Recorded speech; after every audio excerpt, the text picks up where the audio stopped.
Chosen one, it's time to become the wealthy version of you, not metaphorically, not as a motivational concept, as a genuine, documented psychological reality that shapes every financial decision you make, every opportunity you take or walk away from, every dollar that comes into your hands and how long it stays there.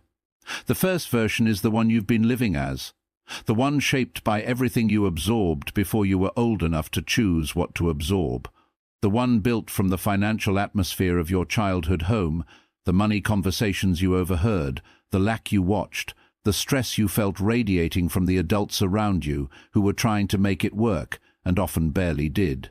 The one that learned not in classrooms but in kitchens and living rooms and car rides full of tension what money was, what it meant, who had it, and whether someone like you was the kind of person who got to have it. That version of you has been running your financial life, quietly, consistently, with a precision that would impress you if it weren't costing you everything. The second version is the one that exists in your original design, the one that was assembled before the world got to you and started editing, the one that carries the full, uncompromised, divinely authored version of your financial potential, the person you were created to be before the story of lack got layered over the truth of abundance. That version is not a future you that hasn't been built yet. That version already exists. It has always existed. It has been waiting with extraordinary patience, with extraordinary faithfulness for the day you decide to stop living as the first version and start inhabiting the second. Today is that day. And everything you hear in this message is designed to close the gap between the version you've been performing and the version you were always meant to be. Here is the painful, specific, deeply personal truth about the version of you that has been. Managing your financial life up until now. It is not stupid. It is not lazy. It is not unambitious or ungrateful or undeserving. It is afraid. And the fear is so old and so familiar and so thoroughly embedded in the way you process everything related to money that you've stopped recognizing it as fear. It feels like wisdom now. It feels like realism. It feels like the practical, grounded common sense of a person who has been through enough to know better than to believe in things that are too good for them. You check your account, and the number makes your chest tighten, and you call that being responsible. You walk away from an opportunity that scared you with its size, and you call that being cautious.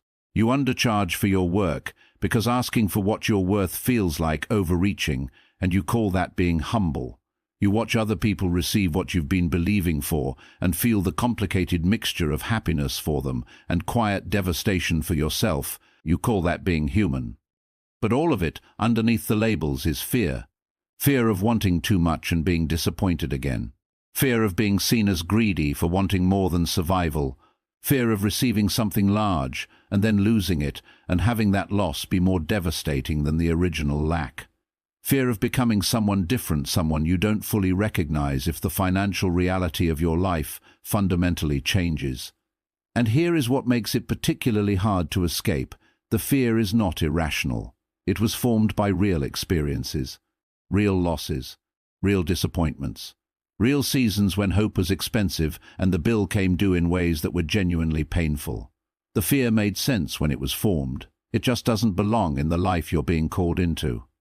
And the wealthy version of you, the one that exists in your original design and is ready to emerge, cannot fully inhabit your life until the fear is acknowledged, named, honored for what it protected you from, and then released. That is what today begins. Understanding the identity gap, why knowledge alone never changes your finances. You have probably read the books, watched the videos, listened to the podcasts, absorbed enough financial wisdom to fill a library. And yet the gap between what you know and what your bank account reflects remains stubbornly wide. This is not a knowledge problem. This is an identity problem. And the distinction matters enormously because it completely changes what the solution is. Knowledge says, here is how wealth works. Here are the strategies. Here are the principles. Apply them and results will follow. Identity says, you will only consistently apply strategies that are congruent with who you believe yourself to be. Which means that no matter how many strategies you learn, no matter how many principles you intellectually agree with, no matter how sophisticated your understanding of wealth creation becomes, if the identity running in the background of Your decisions is still the identity of a person for whom wealth is other people's reality. The strategies will never stick. You'll start the investment and pull out early. You'll begin charging more and then apologize and discount when someone pushes back. You'll receive an unexpected windfall and find ways, consciously or not, to disperse it quickly. Back into the atmosphere because holding it feels uncomfortable in a way that's hard to explain. Not because you're self-sabotaging deliberately. Because the version of you doing the sabotaging is simply acting consistently with its own identity. The wealthy version of you doesn't need different strategies. It needs a different self-concept, a genuinely different internal answer to the question, who am I in relationship to money? And that self-concept doesn't change through information. It changes through the daily, deliberate, consistent practice of inhabiting a new identity, of making choices, speaking words, and taking actions that belong to the wealthy version of you, rather than the surviving version, until the new identity becomes the default. That practice starts today. The childhood download you're still running, and how to overwrite it somewhere between the ages of 0 and 7. You received your core programming about money, not in a classroom, in the daily, ordinary, unremarkable fabric of your early life. You felt it in the tension around the dinner table when the subject came up. You absorbed it from the way the adults in your life talked about people who had more, with a mixture of admiration and resentment and dismissal that taught you, without a single explicit lesson, that wealth was something complicated and probably not for you. You learned it from the specific phrases that got repeated in your home. Money doesn't grow on trees. We can't afford that. Rich people are different from us. You have to work yourself half to death for every dollar. Something always goes wrong when things are going well. Small sentences, enormous impact. You learned it from watching. From seeing how money was received when it arrived with immediate anxiety about where it was going. From seeing how it was spent, either clutched tightly in scarcity or released frantically in compensation for the scarcity. From observing the relationship the most important people in your early life had with abundance, and absorbing that relationship as your own. None of the people who handed you this programming did it maliciously. They were passing on what had been passed to them. Generational software running on generational hardware, producing generational results. But here is the extraordinary thing about being a conscious adult human being, rather than a child receiving passive downloads. You can overwrite the software, not erase the history, not pretend the programming didn't happen or didn't matter, but consciously, deliberately, through specific daily practices, install new operating instructions that produce different outputs. The overwriting happens through repetition of new inputs, through the deliberate choice, every day, to expose yourself to evidence that contradicts the original programming, through surrounding yourself with people for whom wealth is normal, not as a form of comparison, but as a recalibration of what your nervous system registers as possible, through catching the old programs when they run, "That's too expensive," "I don't deserve that," "Something will go wrong," and choosing a different response. You are not your childhood download. You never were. You are the adult who gets to decide what runs in its place. What the wealthy version of you actually thinks, the daily mental patterns of financial identity. Let me describe the internal life of the wealthy version of you, not the exterior circumstances, but the moment-to-moment thinking patterns, so you can start recognizing where yours align and where they diverge. The wealthy version of you wakes up and thinks about money as a tool rather than a threat, not obsessively, not with the consuming preoccupation of someone who measures their worth by their net worth, but with the calm, practical relationship of a person who understands that resources are what purpose is built with, and who therefore treats them with the respect of a craftsman for their materials. The wealthy version of you hears a price for a service, for an investment, for an opportunity, and the first question is not, "Can I afford this?" The first question is, "What does this produce?" The shift from, "Can I afford it?" to "What does it create?" is one of the most profound mental transitions in the journey from survival thinking to wealth thinking. One question comes from scarcity. The other comes from investment mentality. The wealthy version of you receives money without immediately distributing it in all directions out of anxiety. There is a practiced stillness around receiving, a capacity to let it arrive, acknowledge it, plan for it deliberately rather than reactively. Receiving is a skill, and it is practiced. The wealthy version of you thinks about multiple streams without panic. Not because managing multiple income sources isn't complex, but because the identity of a wealthy person includes the assumption that abundance comes from multiple directions. It is the expected pattern, not the shocking exception. And the wealthy version of you relates to their own worth with a steadiness that doesn't require constant external validation. They price their work from a place of knowing rather than hoping. They walk away from relationships and opportunities that consistently ask them to be worth less than they are, not with anger, but with the quiet confidence of someone who understands that their value is not negotiated by whoever is making the offer. You have access to every single one of these mental patterns. They are not reserved for other people. They are what the version of you that already exists inside you thinks like every single day. The wealth wounds that must heal before the money can stay. This section is the one that most financial content completely skips. And it's the reason most financial content produces temporary shifts that don't last. You have financial wounds, specific, personal, emotionally significant experiences with money that left marks. And those marks are not just memories, they are active programs running in the background of every financial decision you make. The wound of the time you trusted someone with your finances and they violated that trust. Maybe a business partner, maybe a family member, maybe a financial institution. The wound didn't just cost you money. It cost you your ability to trust financial processes, including the ones that could have rebuilt what was lost. The wound of the time you had something and lost it.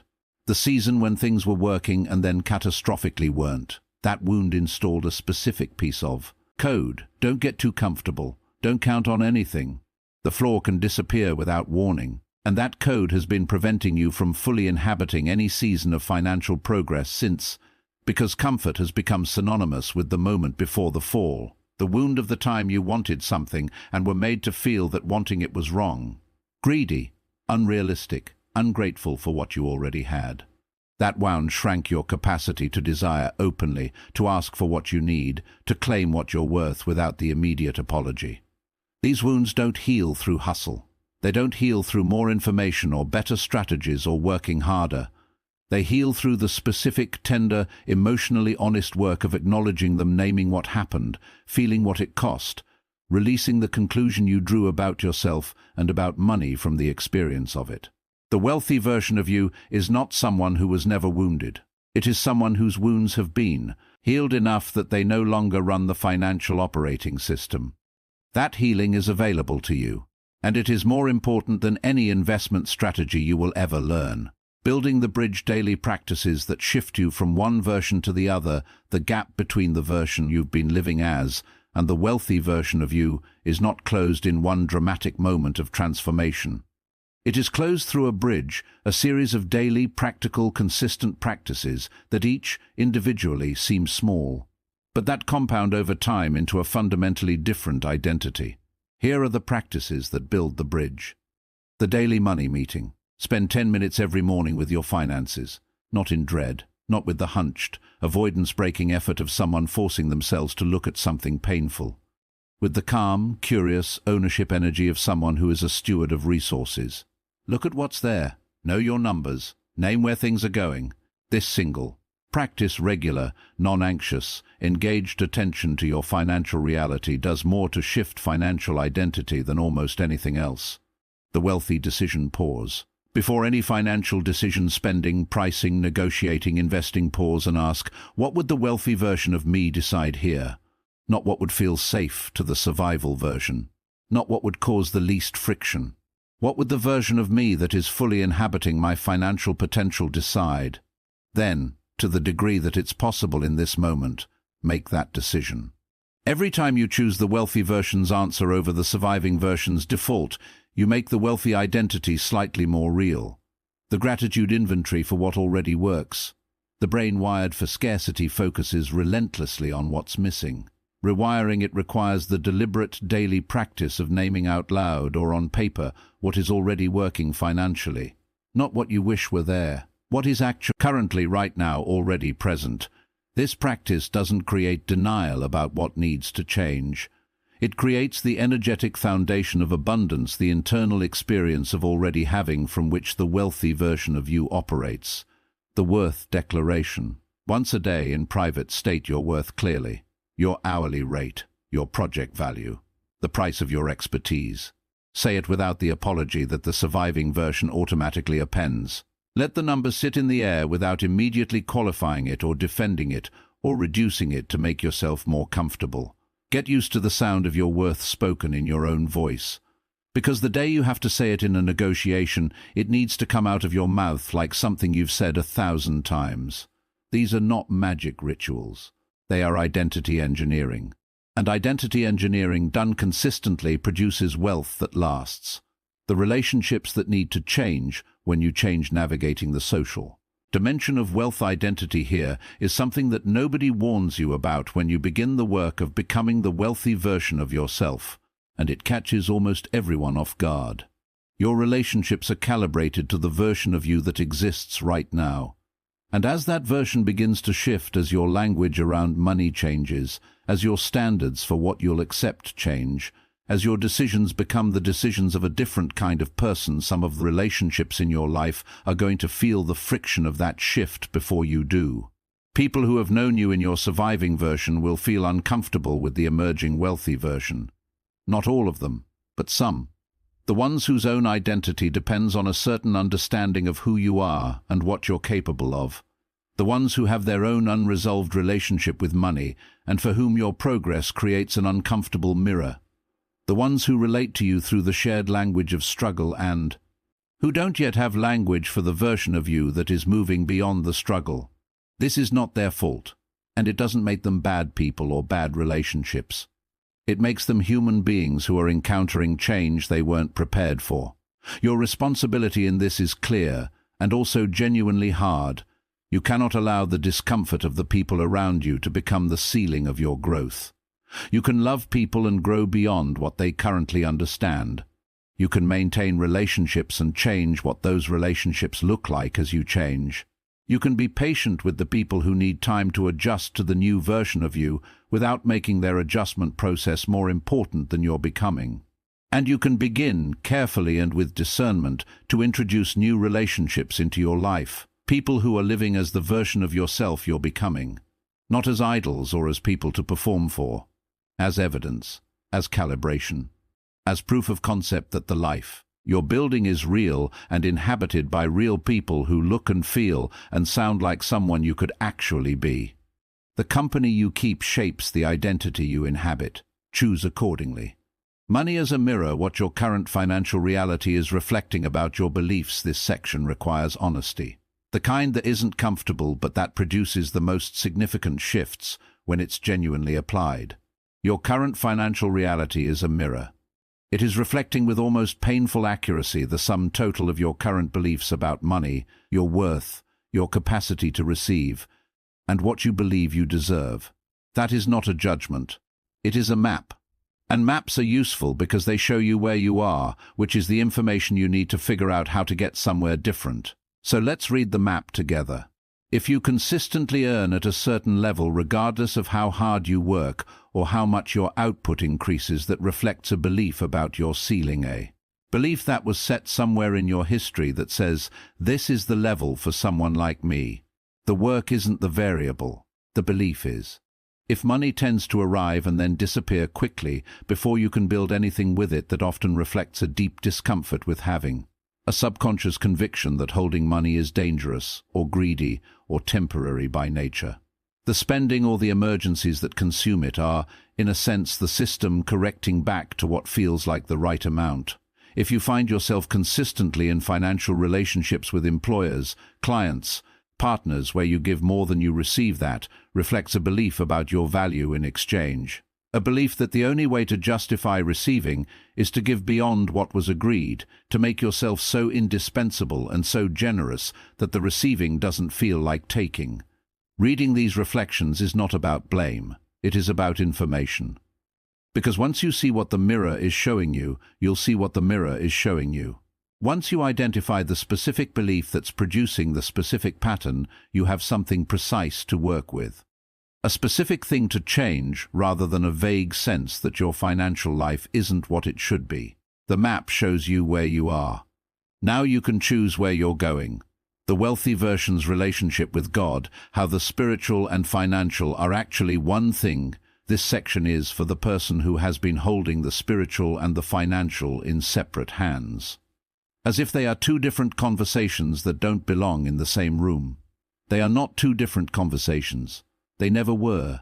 The God who wrote your original design, the one who assembled you with specific gifts and specific purpose and specific vision for your specific life, included provision in that design, not as an afterthought, not as a reward you earn through sufficient spiritual performance, as a built-in feature of the design itself. Purpose without provision is an assignment without resources, and the God who gave you the assignment is not in the business of writing assignments that can't be completed.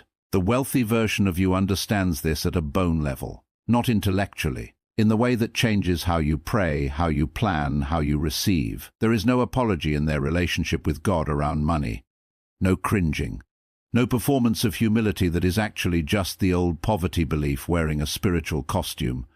The wealthy version of you prays specifically, asks for real numbers, believes that the specific financial needs of the specific purpose they've been given are on God's radar and in His plan, is not shocked when provision arrives in large amounts because the large amounts were always part of the design. And the wealthy version of you gives freely, genuinely, without calculation or manipulation, from the overflow of a person who understands that the giving is not a technique for getting more, but an expression of a spirit that has genuinely internalized the truth that there is always enough, that the supply does not run out. That generosity is not a risk because the source is not limited. Wealth and faith are not in tension, they are in partnership. And the chosen one who finally understands that, who stops apologizing for the financial dimension of their calling and starts inhabiting it, fully discovers that God was waiting for exactly this conversation all along. The first decisions of the wealthy version, what to do differently starting now theory without application, is just entertainment. So let me give you something real and immediate and actionable. Here are the first decisions of the wealthy version of you, the ones that begin today to make the second identity more real than the first. Raise one price. 1. The service, the skill, the offer that you've been undercharging for because the old version was afraid of the reaction. Raise it. Not by a token amount that doesn't disrupt anything. By an amount that makes you slightly uncomfortable. And then hold it without apology. Open or contribute to one wealth-building vehicle. Not when you have more to put in. Now, with whatever is available now. An investment account, a business savings account, a high-yield account, something that represents the declaration, I am a person who builds, not just a person who spends and survives. Have one conversation you've been avoiding, the negotiation, the raise request, the client who owes you, the partnership discussion, the conversation where the old version stayed quiet because speaking up felt too risky. Have it as the wealthy version of you, calmly, clearly, without the apologetic energy of someone asking for a favor rather than claiming what they're owed. Cancel or renegotiate one financial commitment that doesn't serve your life, the subscription you don't use, the contract that benefits the other party significantly more than you, the arrangement that made sense for the surviving version but doesn't reflect the standards of the wealthy version. Write down in specific numbers what financial reality you are building toward. Not a vague desire for more. Numbers, monthly income, net worth target, specific savings goal, annual revenue. The wealthy version of you lives in specifics because specifics are real and vague hopes are not. Make it real on paper. Each of these decisions is small, and each of them is enormous, because each one is a vote cast in real, concrete, irreversible action for the version of you that you're choosing to become. Cast the vote, the life that opens up what awaits on the other side of this becoming. I want to take you forward now, past the decisions, past the healing, past the daily practices and the identity work and the bridge building, into the life that is on the other side of all of it. Because you need to see where this is going, not as a distant fantasy, as a real, inhabitable, genuinely available version of your actual life. On the other side of becoming the wealthy version of yourself, your relationship with provision changes from anxious to trusting, not because the challenges disappear, but because you have become the kind of person who navigates challenges from a foundation of abundance rather than a default of scarcity. The same obstacle that used to feel like a threat feels like a problem to be solved. And problems to be solved are very different from threats to be survived. On the other side, the people who depend on you receive a different version of the care you give them. Not care rationed by anxiety. Not love expressed through sacrifice of things you couldn't really afford to sacrifice. But genuine, generous, freely given provision from a person who has enough and gives from the overflow rather than the bottom. On the other side, the purpose you were sent here to fulfill has the resources it requires. The ideas you've had to shelve because you couldn't fund them get launched. The people you've wanted to help but couldn't because the tools weren't there get served. The vision that has been waiting for the resources to make it real becomes something you are actively building rather than patiently imagining. And perhaps most importantly, most personally, most profoundly on the other side, you experience a freedom from the specific fear that has been the texture of too much of your inner life for too long. The fear of not enough, the fear of the flaw disappearing, the fear that something will go wrong right when it starts going right. That fear rooted in real history, grown large by repetition, made permanent by the identity that hosted it loses its grip. Not because the world becomes perfectly safe, but because you have become the kind of person for whom abundance is the baseline, provision is expected, and wealth is not a destination you're trying to reach but a reality you are actively living. That person is not someone else. That person is you. The version that already exists in your original design. The one that has been waiting with extraordinary patience for the day you decide to stop living as anything less. Today is that day, and everything starts now. Let me say one final thing before you go. There is a decision that every chosen one has to make at some point in their journey. Not a financial decision, not a career decision, not a strategy decision, an identity decision. The decision to stop being the person that circumstances made and start being the person that original design always intended. The decision to look at the wealthy version of yourself not with the hunger of someone reaching for something they don't have, but with the recognition of someone remembering something they always were and say, "That is me. That has always been me. And from this moment I am done pretending otherwise." That decision doesn't require a perfect financial situation. It doesn't require a debt-free starting line or a specific income level or circumstances that cooperate before you'll agree to believe it.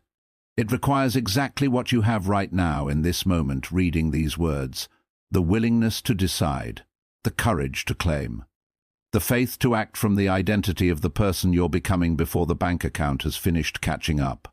Because the bank account always catches up to the identity, not the other way around.